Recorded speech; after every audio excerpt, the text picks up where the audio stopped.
이스라엘 백성들이 애굽을 떠난 지 40여 년이 지났습니다. 광야의 40년은 이스라엘 백성들에게 결코 쉽거나 혹은 편한 여정이 아니었습니다.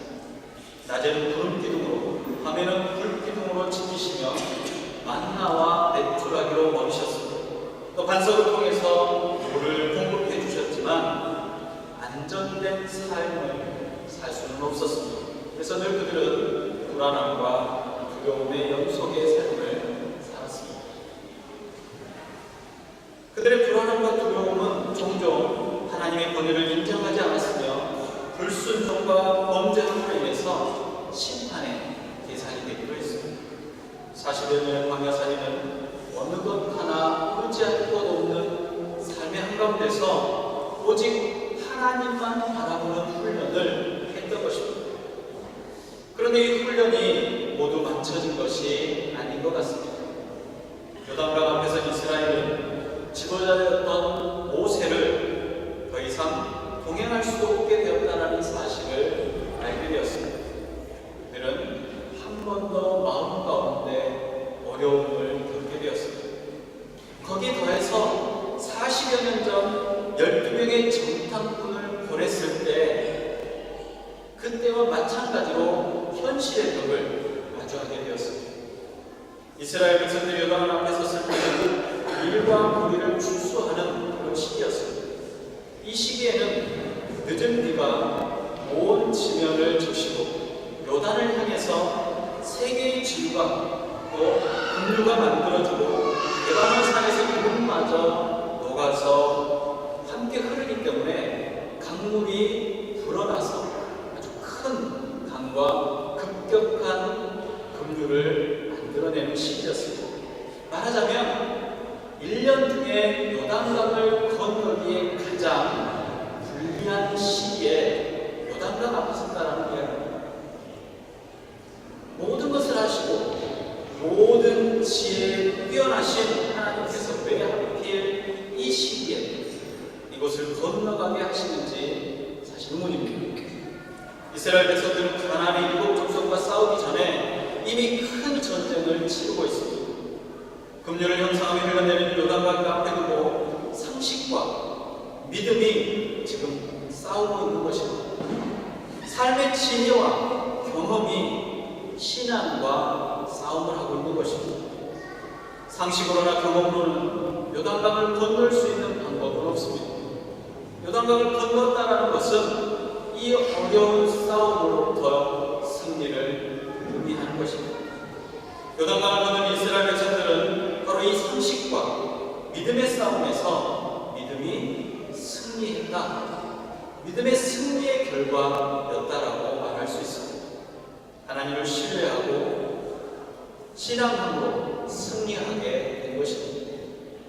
사실 이 요단강 앞에서 이스라엘 백성들과 같이 이런 비슷한 전쟁이 성경에 몇 번 기록이 되어 있습니다. 우리가 가장 익숙하게 기억하고 상상하는 장면이 있습니다. 40여 년 전 홍해 앞에 선 이스라엘 백성들입니다. 이스라엘 백성들의 출애굽의 절정은 홍해를 건너는 사건이라고 해도 무방합니다. 그동안 이스라엘 사람들은 애굽 사람들로부터 당해왔던 부당한 처우와 극심한 고통의 시간들, 이러한 것들이 애굽에 내려진 10가지 재앙을 통해서 이스라엘 사람들은 놀라기도 했었고 혹은 통쾌하게 생각하기도 했습니다. 10번째 재앙을 견디지 못하고 이스라엘 백성들을 놓아주어야만 했던 바울은 이내 마음이 변합니다. 군사들과 함께 이스라엘 백성들을 추격해왔습니다. 전투에 능한 군사들은 전차를 앞세워서 빠르게 추격해 훈련되지 않은 이스라엘 무리를 바짝 뒤따라왔습니다. 궁지에 몰려 두려움에 떨고 있던 이스라엘 백성들 눈앞에는 넓은 홍해 바다가 놓여 있었고 또 뒤로는 바로의 군대가 바로 가까이 다가와 있었습니다. 밑에 엎드린 모세에게 하나님께서 말씀하십니다. 여호와께서 모세에게 이르시되 너는 어찌하여 내게 부르짖느냐? 이스라엘 자손에게 명령하여 앞으로 나아가게 하고 집 지팡이를 들고 손을 바다 위로 내밀어 그것이 갈라지게 하라. 이스라엘 자손이 바다 가운데서 마른 땅으로 행하리라 하고 말씀하십니다. 그런데 참 난감한 일입니다. 하나님의 말씀에 순서가 좀 바뀐 것 같습니다. 이스라엘 백성들에게 먼저 앞으로 나아가라고 할 것이 아니라 바다를 먼저 마르게 하신 이후에 이제 마른 땅이 되었으니 그곳을 향해 지나가라 라고 하셨어야 할 것 같습니다. 앞으로 나아가라는 모세의 소리에 다들 뒤를 돌아보며 의아하게 생각했을 것입니다. 이대로 우리를 이 홍해 바다에 수장시키려는 것인가 놀라지 않을 수 없었습니다. 하나님께서 보여주신 애굽의 10가지 재앙들을 통해서 위대하고 놀라운 분이심을 알고 있었지만 지금은 상황이 조금 다릅니다. 애굽의 10가지 재앙들은 이스라엘 백성들에게 직접적인 피해가 심각한 피해를 준 적이 없었습니다. 그런데 지금은 전혀 상황이 다릅니다. 직접적인 생명의 위협이 이들 앞에 놓여져 있는 상황이라는 것입니다. 이제 이들은 상식과 믿음 사이에서 전쟁하게 되었습니다. 이 순간 이스라엘 백성들은 상식과 믿음의 전쟁에서 승리를 하게 됩니다.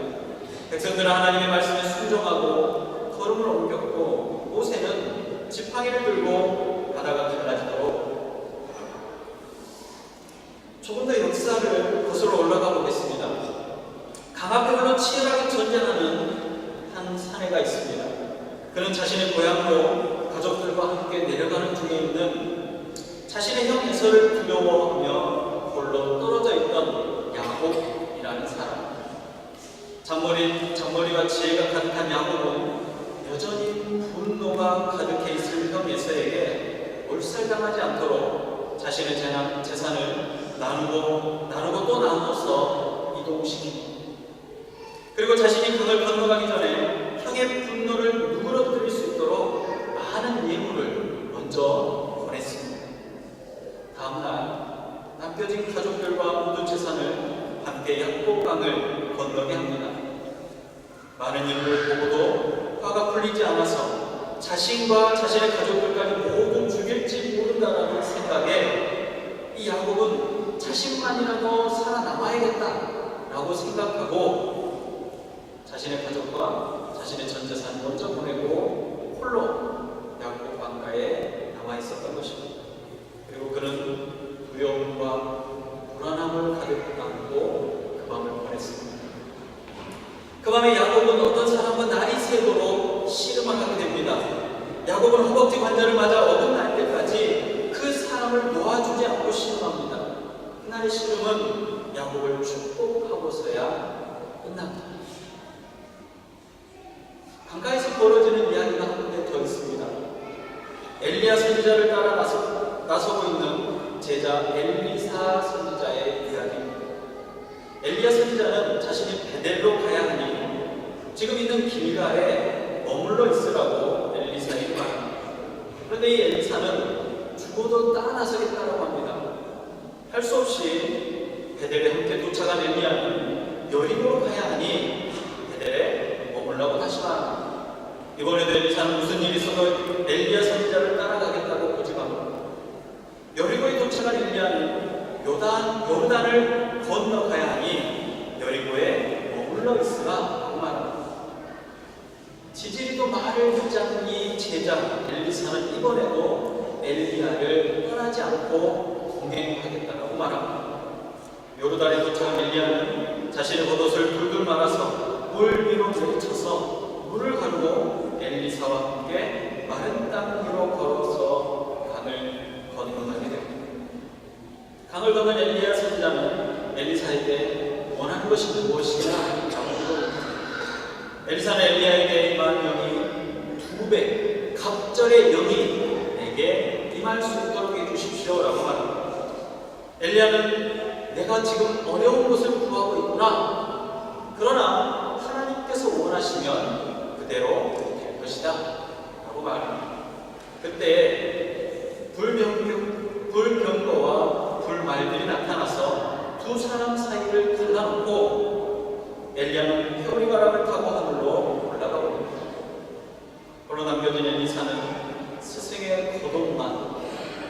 한참을 물끄러미 바라보았을 것입니다. 그는 스승의 말을 기억하고 있지만 조금 전까지 자신과 변화가 조금도 없다는 사실도 알고 있습니다. 엘리야 영이 2배가 임하면 몸속에 기운이 굉장히 든다든지 2배가 아니더라도 조금이라도 임한다면 몸으로 느껴졌을 것이라고 생각했을 것입니다. 그런데 베델에 있었을 때의 자신이나 여리고에 있었을 때의 자신이나 요르단에 있었을 때의 자신, 지금 이 현재 전혀 변하지 않고 그대로였다는 사실을 알고 있는 것입니다. 상식적으로 아무런 변화가 없는 상황에서 믿고 의지하던 스승만 떠나버린 것입니다. 스승이 외투를 들어서 요르단 북에 서서 강물을 내리칩니다. 그러면서 엘리야와 함께 하셨던 하나님, 엘리야를 늘 동행하셨던 하나님을 외쳐 부릅니다. 그때에 요단의 물이 갈라지고 마른 땅이 드러납니다. 이 이야기들의 공통점이 몇 가지가 있습니다. 이야기의 등장의 인물들은 하나같이 강을 건넜다는 사실. 그들이 강물을 건너야 하는 이유는 다양했지만 강을 건너기 전과 건넌 후의 상황이 완전히 변합니다. 애국과 바로는 홍해까지 쫓아가서 자신들의 노예를 다시 포획해서 데리고 오려고 했습니다. 맞습니다. 홍해 앞에선 이스라엘 백성들은 여전히 바로의 왕국의 노예일 뿐이었습니다. 그런데 홍해를 건넌 이스라엘 백성들은 상황이 바뀌게 됩니다. 이스라엘 백성들은 이제 더 이상 바로의 노예가 아닙니다. 홍해를 건너는 순간 그들의 신분이 노예에서 자유인이 되었습니다. 바로의 백성에게서 하나님의 백성으로 변하는 순간입니다. 세상의 주권 아래 있던 인생이 하나님의 주권 아래로 속하게 되는 사건인 것입니다. 야곱강을 건너게 했던 야곱은 그의 이름대로 속이는 자요 사기꾼이었습니다. 아버지를 속여서 형 에서가 받아야 할 장자의 축복을 가로채고 훔쳐간 사기꾼입니다. 외삼촌의 집으로 몸을 피한 후에도 여러가지 장머리로 외삼촌의 재산을 자신의 재산으로 많이 만들었던 사람, 자신이 사랑하는 여인과 결혼하기 위해서 3명의 부인을 더 들여서 결혼한 사람, 강 건너 형에게 직면할지 모른다는 두려움 가운데 저주받은 사람, 그런 사람이 축복받는 사람으로 인생이 바뀌었습니다. 더 이상 그는 그의 형을 두려워할 필요가 없게 되었습니다. 그는 화해하고 평강을 누리게 됩니다. 그리고 그의 이름이 더 이상 속이는 자, 사기꾼이 아닙니다. 그의 이름은 하나님으로부터 축복을 받은 이스라엘이라고 공개되었습니다. 또 엘리사 선지자는 엘리야의 뒤를 따라서 하나님의 말씀을 대언하는 자로 세움을 받습니다.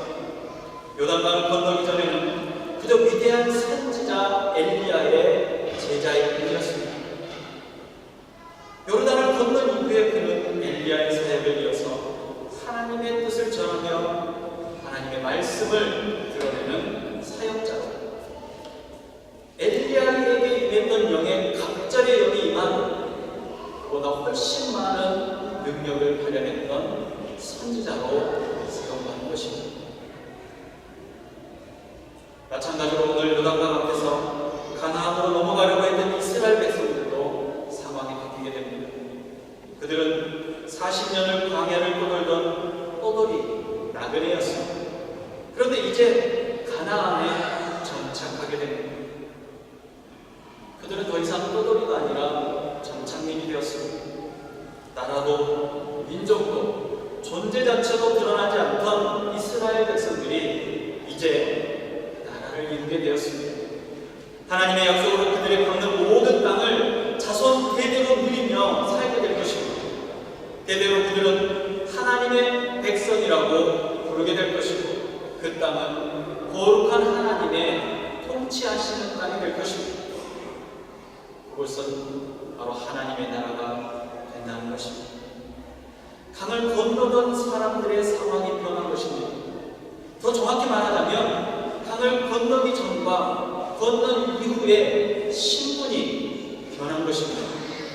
노예가 자유인으로, 저주받는 자가, 속이는 자가 사기꾼이 축복받는 사람으로, 제자가 사역자로, 떠돌이가, 나그네가 하나님의 백성으로, 하나님의 나라의 국민으로 신분이 변하게 되었다는 사실입니다. 그리고 이 홍해를 제외한 야복강, 요단강은 모두 한 물줄기 안에 있는 요단강, 동일한 지명입니다. 구약의 성경의 저자들은 요단강의 의미가 무엇인지 분명히 알고 있었던 것 같습니다. 요단강은 정체성을 확인해주는 분명한 정체성의 강이었습니다. 이러한 강이 하나님의 능력으로 물이 갈라지고 쌓였습니다. 그리고 모두 마른 땅이 드러나게 되었던 것입니다. 모든 사람들은 자신의 앞길이 평탄하고 안락하길 원합니다.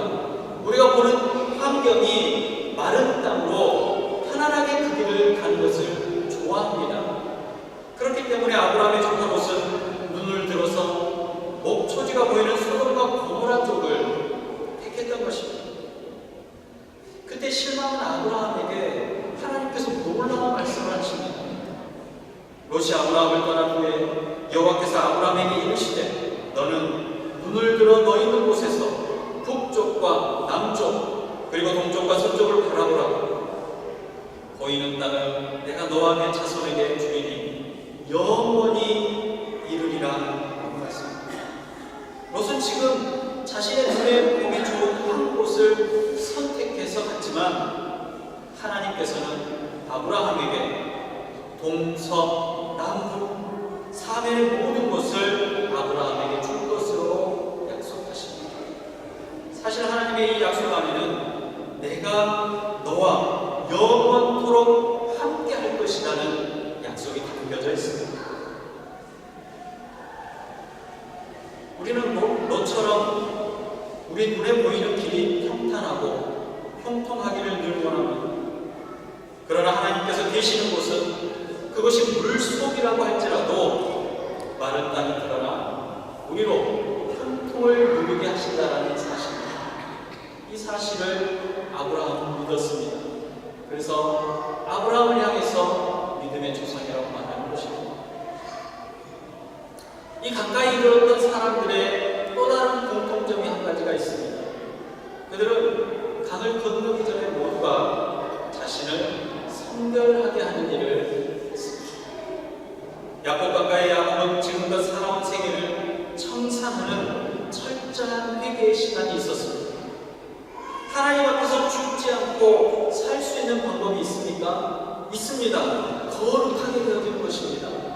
그런데 야곱은 성경에 기록되어진 대로 하나님을 대면해서 승리했다, 살아남았다라고 고백합니다.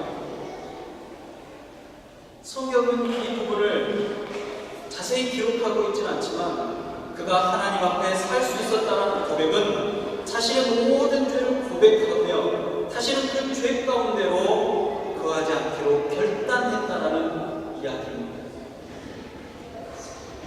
야곱의 이 기사 이후에 야곱은 누군가를 속이거나 누군가에게 사기를 친 적이 단 한 번도 없습니다. 그는 변화되었다는 것입니다. 그리고 그는 약불강을 건너서 절름거리면서 새 땅을 밟게 되었습니다. 성결이라는 것은 제사장이 성소에 들어가거나 성문을 만지기 위해서 하나님 앞에 거룩하게 몸과 마음을 가지는 행위입니다. 여호수아 이스라엘 백성들이 가나안에 들어가기 직전에 하나님께서는 그들 스스로가 자신들을 성결케 하라고 명령하십니다. 왜냐하면 그들이 오늘부터 하나님을 만나게 될 것이기 때문입니다. 제사장들이 언약궤를 메고 요단강으로 들어서자 굽이치던 물들이 멈추고 쌓이기 시작합니다. 이 모습을 약 900m 정도 그 광경을 볼 수 있었을 것입니다. 하나님께서 함께 하시고 있다는 사실을 비로소 깨닫게 되었다는 것입니다. 언약궤가 바닥을 밟고 한가운데 가는 동안 바닥은 마른 땅이 되었고 멈춰선 언약궤를 지나서 이스라엘 백성들은 요단강을 모두 안전하게 건너게 됩니다. 언약궤가 강물을 멈춰서게 하고 언약궤가 물을 쌓은 것이고 강바닥을 마르게 한 것은 아닙니다. 언약궤는 하나님의 말씀이며 하나님의 임재의 실제입니다. 언약궤 자체가 능력이 있는 것이 아니라 그곳에 하나님께서 계시기 때문에 그러한 일들이 일어나는 것입니다. 오늘 보면 10절에 보면 살아계신 하나님이 너희 가운데 계신다 말씀하고 하나님의 명령에 복종하고 하나님의 뜻이 이루어지고 예언이 성취되어지는 것을 보게 되는 것입니다. 눈에 보이지 않는 하나님의 역사가 실현되는 현장이었습니다. 불가능한 일들이 초월하시는 하나님의 섭리가 실제 경험되어지는 눈앞에서 이루어지는 현장을 그들은 목격한 것입니다. 이스라엘 백성들은 요단강을 건너므로 자신들의 신분의 변화가 자신들의 환경의 변화가 삶의 변화가 실제 되어짐을 실감하게 됩니다. 살아계신 하나님을 경험했기 때문입니다. 요단강의 마른 땅 위에 굳게 서 있는 언약궤는 바로 예수 그리스도를 의미합니다. 예수님께서는 우리의 구원자요 메시아 되심을 분명하게 우리에게 말씀하셨습니다. 그런데 우리가 그 사실을 어떻게 알 수 있겠습니까? 우리는 우리의 신분이 변하는 것으로 이 사실을 알 수 있습니다. 베드로전서 2장 9절과 10절은 이렇게 이야기합니다. 그러나 너희는 택하신 족속이요 왕같은 제사장이요 거룩한 나라요 그의 소유가 된 백성이니 이는 너희를 어두운 데서 불러내어 그의 기이한 빛에 들어가게 하시기에 아름다운 덕을 선포하게 하려 하시니라. 너희가 전에는 백성이 아니더니 이제는 하나님의 백성이요 전에는 긍휼을 얻지 못하였더니 이제는 긍휼을 얻은 자니라. 우리가 강을 건너기 이전에는 하나님의 백성이 아니었지만 우리가 강을 건너기 전에는 긍휼함을 얻지 못했지만 우리가 강을 건넌 이후에는 하나님의 백성이요 우리가 강을 건넌 이후에는 하나님께서 주시는 긍휼 가운데 거하게 되었다는 것입니다. 맞습니다. 예수님께서는 인간의 방법이 아니라 초월하신 은혜를 주셨는데 신분이 변하는 요단강 한가운데 마른 땅 위에 우뚝 선 십자가이십니다. 그 마른 땅을 지나 약속의 땅을 향해서 건너면 비로소 우리는 우리의 신분이 변하게 되어지는 것입니다. 우리 가운데 누군가는 하나님의 약속을 바라보며 요단강 앞에 다다른 분들도 계실 것입니다. 어떤 분들은 치열하게 전쟁 중이신 분들도 계실 수 있습니다. 지금 누군가는 마른 땅을 밟으며 주님 서 계신 그곳을 그 옆을 지나고 있는지 모르겠습니다. 혹은 지금 내가 가야 될 길에 섰는데 아무런 희망도 보이지 않고 어떻게 해야 할지 도무지 알 수 없다며 고비 저그르는 강을 그저 바라만 보고 있는 분들도 계실 수 있습니다. 그런데 분명한 것은 우리 모두는 하나님의 약속 아래에 있는 하나님의 백성이라는 사실입니다. 그분이 우리를 지금까지 이곳까지 이끄셨고 인간의 힘으로는 불가능한 일들 가운데 살아계신 하나님, 지금도 역사하시는 하나님을 우리가 만나고 있고 만날 수 있게 해주셨다는 사실입니다. 이제 우리는 하나님의 말씀에 순종하며 그 발을 내딛어야 합니다. 우리는 이미 하나님의 자녀가 되는 권세를 받은 자들입니다. 여호와 하나님께서 말씀하셨습니다.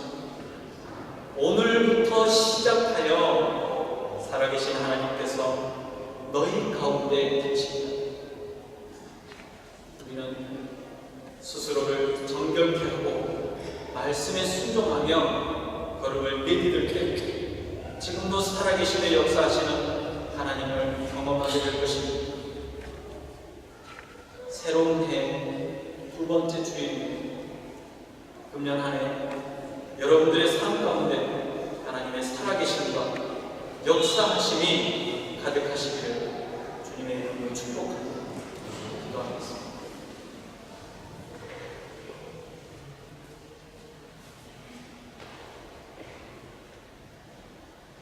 우리의 힘으로는 도저히 건널 수 없는 요단 강가에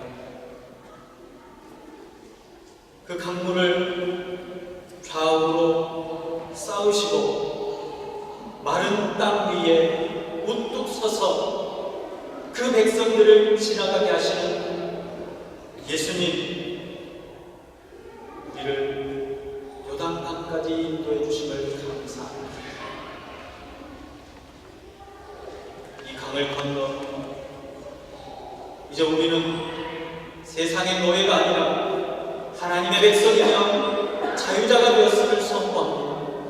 우리는 이 강을 건너 속이는 자, 사기꾼이, 죄인이 아니라 하나님의 축복을 받은 자가 되기를 소망합니다. 우리는 이 요단강을 건너 하나님의 말씀을 들고 예수 그리스도의 향기를 가득 풍기는 사역자들이 되기를 원합니다. 우리는 이 요단강을 건너며 하나님의 나라의 백성이 되었음을 선포합니다. 아버지 하나님, 이 믿음이 숱한 전쟁 가운데, 영적인 전쟁 가운데 승리하게 하여 주시옵시고 그 발을 내디딜 때마다 하나님의 살아계심과 역사하심을 경험할 수 있도록 허락하여 주시옵소서. 혹은 여전히 의심하고 혹은 여전히 마음 가운데 두려움과 불안함으로 혹은 여전히 알 수 없는 일들에 대한 힘겨움으로 주저앉아 있습니까? 그렇다면 이 말씀이 힘이 되고 이 말씀이 능력이 되어서 주의 약속의 땅을 밟으며 변화되는 인생들이 되도록 허락하여 주시옵소서. 올 한 해 주의 성도들이, 주의 백성들이 하나님의 말씀 가운데 힘차게 능력 가운데 삶을 살아갈 수 있도록 허락하여 주시옵소서. 요단강 마른 땅 위에 예수 그리스도의 이름으로 기도드리옵나이다.